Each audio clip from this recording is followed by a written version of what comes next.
Happy Father's Day to everyone. To tell the truth, I forgot it was Father's Day this week. I've been getting back on a diet, and this week started going back to the gym. And the pain is more than I can handle, so I was going to take the week off. About Friday, I started to remember and see things that made me decide to do this message. It was a last-minute thing I did. I'm doing it Sunday right after church. I'm going to talk about a couple things, and one of them is some memories. If you as a father want to write in the comments about memories, that would be so awesome. Most of the members of the Facebook page are women.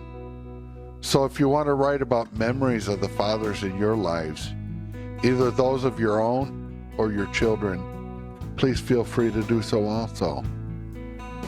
My memories of a father didn't start out so good. Extremely abusive and scary. When my mother married her husband, I knew we were safe, but didn't truly understand what we had until I got wiser with age. If that's possible with me, I've always said I have a hard head. That man is Jerry. He's not only my father in every way, but he's also my spiritual advisor for these messages. I trust him that much. He's also a perfect grandfather and a great-grandfather. Not to mention the only person I trust as much as my wife. I didn't start out as a good father with my addictions, bad attitude. My memories are spotty, but I do remember some things that I cling to and never want to forget. So this message really is going to be kept on record to have, just in case I ever forget. We all get old. My oldest daughter was Daddy's girl. She would even bait her own hook with a worm when we went fishing.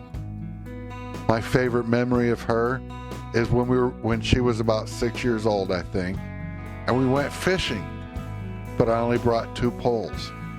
One for me, one for my brother. She kept hounding me, but I just kept fishing. I know I said I wasn't good. She looked around and found a stick and some tangled up fishing line with a small hook. She untangled some of it and tied it to the stick with the hook. Then she came to me and asked if she could have a worm. I laughed and said yes, but told her it wasn't going to work. Needless to say, she caught a little bluegill. Thing was only about that big. And the only fish that we caught that day.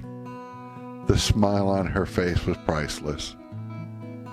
I love sports. I like football the best. But my favorite memory of my oldest son in sports is baseball. I went to every game, and he was just not the sports kind of kid. He was about 7, and game after game, he just couldn't hit the ball. I was a bundle of nerves when it came to the last game.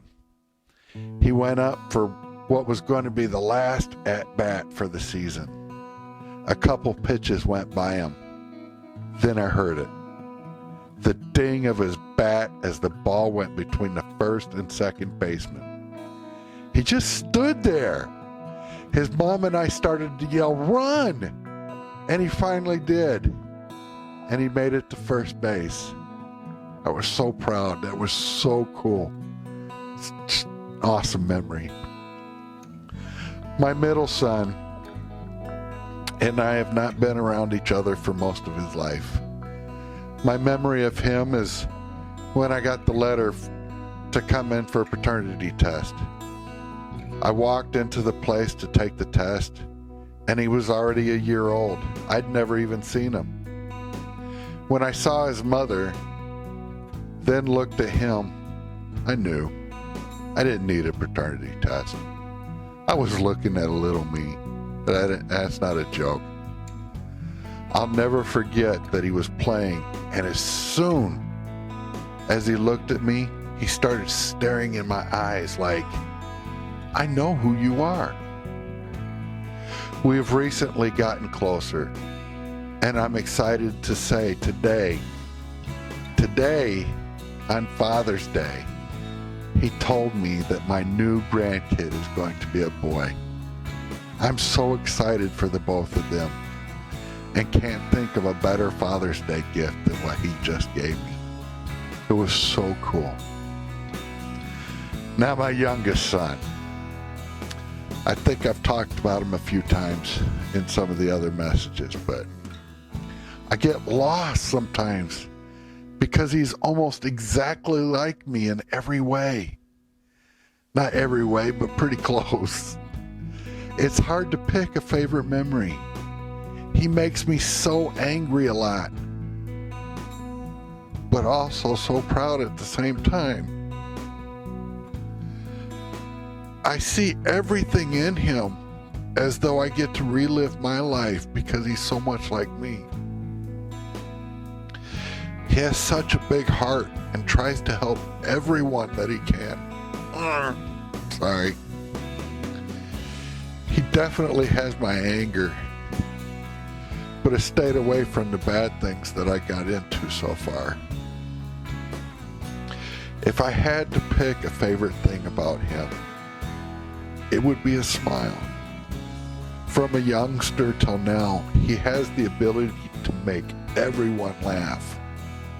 A quality I hope that he never loses. Everyone needs happiness in their life, and it can heal so much.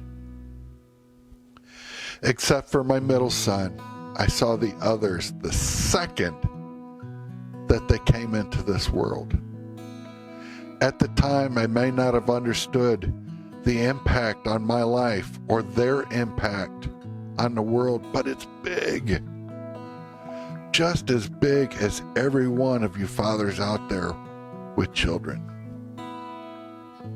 The way we raise, teach, and act as an example molds our children into who they can become for their whole lives.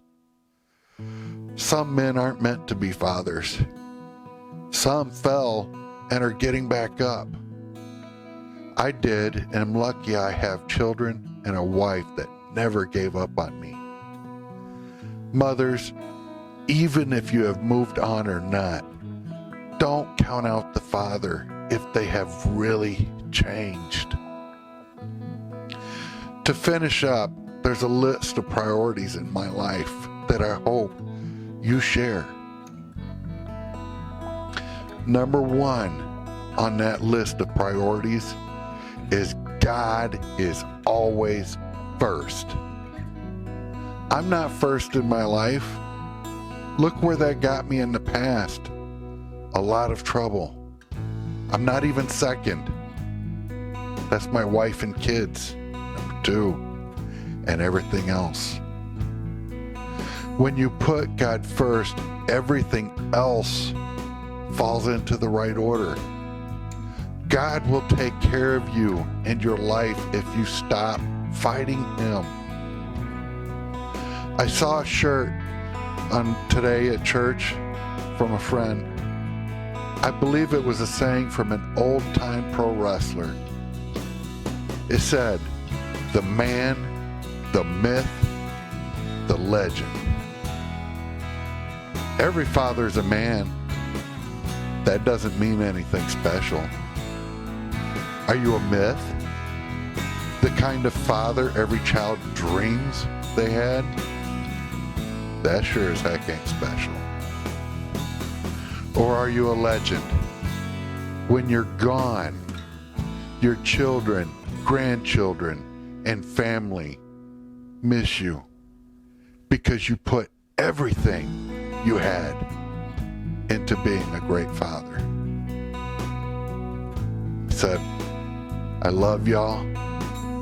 Happy Father's Day, and God bless.